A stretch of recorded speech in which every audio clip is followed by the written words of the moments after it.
your extraordinary talent, O-1 visa. Welcome, Ruby. Thank you, Eliana. Bowers Law Group is 14 years old. Ruby Bowers has been practicing for over 15 years, so welcome and thank you so much for being here. That's right. And so we have a full service law firm. So we help individuals from everything from small businesses, investors, family, naturalization, citizenship, and mandamus and immigration court and asylum humanitarian. So here today, we're going to talk about the O-1.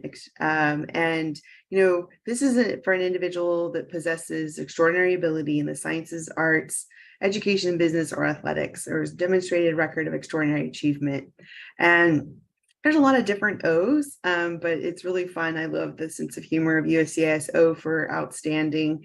And so even though it's extraordinary ability, but I think of O for outstanding. So anyway, there's different classifications. So the O1A is for those with extraordinary ability in the science, education, business, or athletics, but not including the arts, motion pictures, or television industry.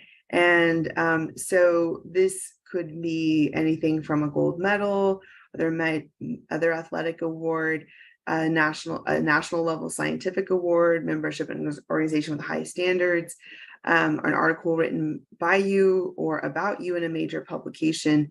And so this is, really when we're working on things like this, sometimes people put their CV or their resume and they sort of like humble, maybe try to make it a page or two or something. But this is when you really want to brag. Okay. You want to, like, everything you've ever done, you really want that on there so that we can see what can we use to make sure that you meet this requirement.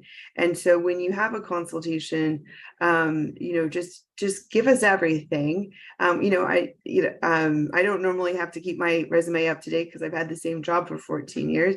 But sometimes when we're applying for awards, or I guess I am a professor at 2 different schools, we have to update it. So the thing is like you have different versions, right? So in this case, I would have the most complete version with the most braggiest everything you ever done so that we can see if you meet their qualifications. So there's other things like act as a judge or evaluated the work of others, because that means you're respected enough to be considered a judge of others in the field, and other significant accomplishments, as well as employment as a key figure in a major business organization with a very high salary. And so we can analyze that with data and market research. But now there's the O1B, which is what we weren't talking about yet. We said except for, and now here we got the O1Bs. And so these are the individuals in the arts or extraordinary achievement in motion picture or television industry. So a star or leading role in a major production, national recognition from important critics, critical role in reputable organization connected to applicants' field. And so we really look at those organizations and those groups and see like how many members are there, how do you become a member, who is it just easy to get into it, or is it you have to be asked, so those are a lot of the things that we have to assess, and reputation for significant success, and then also significant salary or other financial success. So these individuals, so for an O1s can bring in O2s who will accompany the O1 artist or athlete to assist in a specific event. So it's sort of like an entourage and a part of the team. And O3s are a spouse and children. So in this case, the O2s are not the dependents in terms of like real family, but the O3s are the family members. And again, that's like spouse, legally documented spouse, as well as children under 21 unmarried. So, and this is very common that you have a group of people that you would need to come follow with you, especially like O2, to make sure that the production or whatever, the reason why you're coming over here happens. So requirements. What are the requirements? This sounds too good to be true. Well, you have to establish the sustained national and international acclaim, and must be coming temporarily to the U.S. to continue the work in your extraordinary ability. So let me tell you one thing. Generally, this sort of has this regard of being a dual intent, but it's not. Technically, the O-1 is actually a non-immigrant visa. but it's sort of like a quasi, the way it's sort of interpreted is it can sometimes be a pathway to an immigrant visa, immigrant status, but it's technically a non-immigrant visa. But in many cases, it's been sort of considered a dual, but it's not. So why do I mean by that is that sometimes people are not given such a hard time going from an O to another visa that would another immigrant status. But you just need to keep that in the back of your mind. It's technically a non-immigrant visa, and you're only here short term to do whatever you've said that you're here to do. So extraordinary ability in the science, education, business, or athletic means a level of expertise that you're one of a small percentage who've risen to the very top of your field. So usually when I'm asking my potential clients, like, how many people are like you? Now, it's really funny to ask that question because I don't know, like people don't normally think of it like that, but some people do. And they're like, well, there's actually only a few people who know how to do what I do, who are on the same circuit, who, and those types of things. And so it's actually a good way to find out. And then also seeing what do those other people like you, those very few people, what are they members of, what makes them stand apart, and using that analogy helps us help prepare your support packet.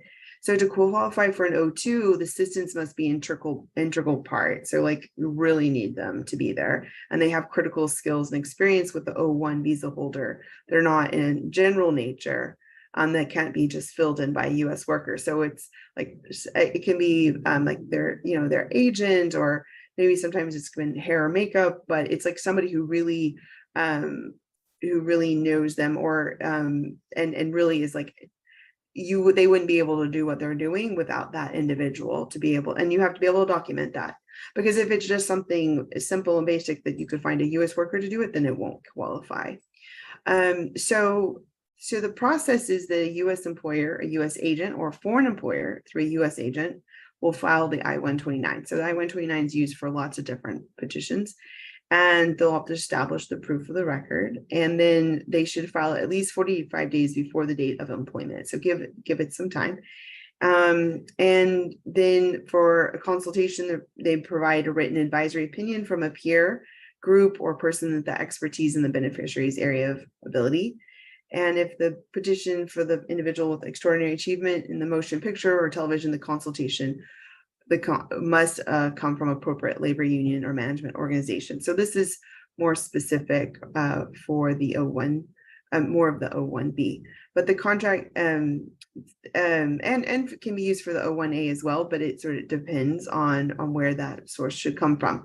The contract between the petitioner and the beneficiary petitioner must submit a copy of the written contract and the summary of the terms. So this should be well documented and very likely reviewed by an employment attorney, make sure, and very likely this was already an agreement before, maybe it just needs to be translated or applying to US laws and coming to the United States. So, like we said, the O1A and the O1B, these can be used for different purposes, everything from, science to motion picture to arts to business. So it really depends on what you're doing here. And so it could be that you need to explain why you're coming here. You need to do that, but it could be explained through itineraries, a list of events, a filming schedule, a performance schedule. So it can be through your tour, itinerary of your tour. So this is what, depending on what type of O you are and what you're going to do, you need to be able to establish that. So for agency, a U.S. agent must be your actual employer, the representative of both of you and your employer, or a person or an entity authorized by the employer to act on your behalf. And to establish the eligibility, they must provide evidence demonstrating your extraordinary ability in the science, arts, business, education, or athletics, or extraordinary achievement in the motion picture industry. So you need to have at least 3 different types of documentation corresponding to the listed in the regulations. So you look to the list, you find out which ones that you meet. And if you have more than 3, that's even better, but you definitely need to make sure you hit up the 3. So you can have up to 3 years, and then you can get 1-year extensions, but you're going to have to explain why you need to be here. And when you say up to 3 years, like it won't be 3 years if you're saying, oh, well, my tour is going to be done in just like 6 months or something like that. So it really depends on what you're asking for and why you say you need to come to the country, to the US. And then the O-1 non-immigrant, you may be admitted for validity of the petition. And then there can be also a little bit of leeway there too. And you're only allowed to work during the periods of the validity. So if you need to do an extension, you need to be able to do another I-129, a copy of showing of your I-94, which is like tells you what your status period of time was or is, and explaining why you need that extension. So, you know, the tour has continued, or you're filming more, or there's more business that needs to be conducted, you know, what have you. So, wow, we just covered that really quickly, but I mean, the O-1 can be a great tool. And there is premium processing for it as well, so you can get a decision within just a few weeks. And I mean, it's a great option for people. And then you come to the US, you do the job, and you network, you make connections, and it could lead to something else as well. So and the great that you can bring your O2, the supporting team, as well as your family O3. So if you have any questions about that, feel free to reach out to us at Powers Law Group. We can definitely go into more detail. You know, it's really helpful when the potential client gives us their CV, their resume, and we want to walk through it and learn. If you have your itinerary, your tour, like let us know more, and we can help you with those things. We here at Powers Law Group, we've helped many people with O1s, and it's, you know, just great to be a part of this aspect of our economy and an opportunity. So we've accomplished a lot of webinars here in June, right, Ileana? We've talked about adjustment interviews because we saw a lot of interviews coming up this last month. We talked about the writ of mandamus, and you know, here we've been we're filing them on a regular basis now. We filed one on Friday, and I think a couple of weeks ago we're already seeing interviews and we're seeing movement. And then last week, Senior Associate Cynthia did the crimmigration, and this week we're doing the O1. So, and then next month, we've got a lot of great stuff, from updates in immigration court, which we have a lot of court in July, I-601As, which we're seeing a lot of movement with the transferring of the files, and national interest waivers, which is another great opportunity. And like the O1, you know, you're showing how amazing you are, but the national interest waiver can provide you an opportunity to a green card without even having a job offer or a job open. And then also we'll talk about stay of deportation, because we've seen a lot more activity in that space.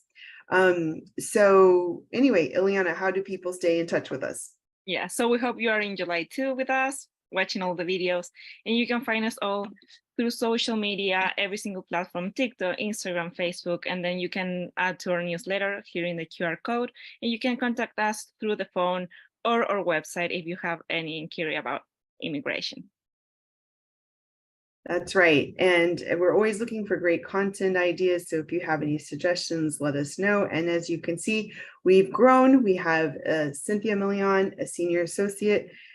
She speaks fluent Spanish and is head of the litigation department. And we have Larissa as well, who's a Ukrainian and a Russian speaker. And you know, as a full service law firm, we're able to cover all areas within immigration, federal immigration, and there's lots of ways to stay in touch with us. And definitely get onto our Spanish, English, and Turkish newsletter. You can sign up. So